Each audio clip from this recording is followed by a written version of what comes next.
finance bill. Madam Speaker, I rise to, from the beginning, I say that I reject this finance bill. Madam Speaker, the reason as to why I'm saying I'm rejecting the finance bill, not just rejecting partially, but in totality. Because, Madam Speaker, this is a finance bill that from the onset, there is always increased taxation, item by item, detail by detail, up to the end. I want to say, Madam Speaker, because I recognize that we were advised by the Honorable Speaker Wetangula that we can present our contributions based on linkages, based on our opinions, based on the budget, and based on the finance bill that is current on the table. Madam Speaker, I want to say that as Kenyans, first and foremost, we were disappointed with the presentation that was given by the PS Treasury. Madam Speaker, I want to say that Kenyans keenly listened to how revenue was going to be generated to fix what is proposed in the budget. Madam Speaker, I want to say that Kenyans were left shocked because what was proposed, one of the things was we raised revenue because we want to sort out our pending bills. Madam Speaker, it is on the floor of this House that we were told that we have to wait for consolidation of the pending bills in this country by October. For that reason, Madam Speaker, I reject even the reason as to why we are increasing the taxes so that we can foot our pending bills. Madam Speaker, I want to say that this House, the leaders must rise up and support.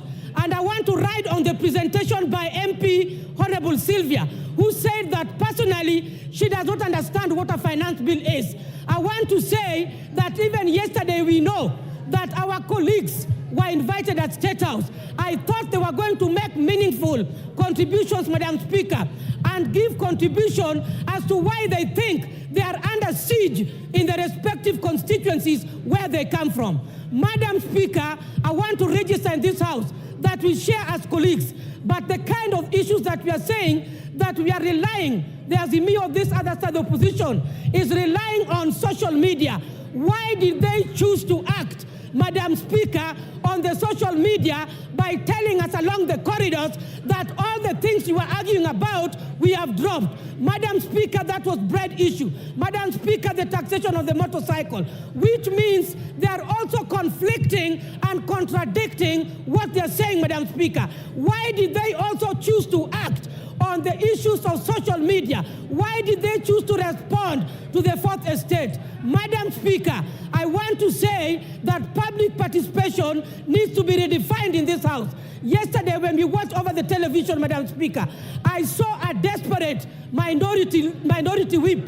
That is, I saw a desperate Honorable Whip Osoro, where he was very desperate of trying to convince Kenyans and deeply thinking on how taxation on bread has been dropped, on how taxation of motorcycles have been dropped.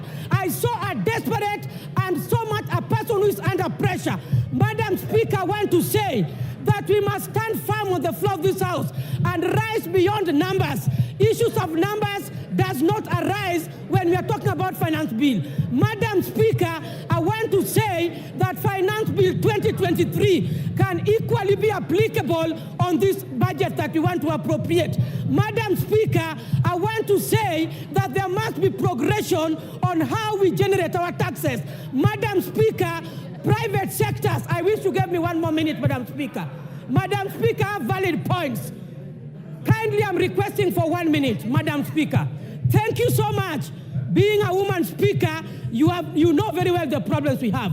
I've transversed in these industries. Private sectors are key. If they migrate from this country, we must take care of their interests. When we talk about zero rating, we go to standard rating. We are talking of exempt. The final sufferers are consumers. President Yoweri Museveni said that Kenyans must learn to produce and manufacture their raw materials. Where is this in finance bill?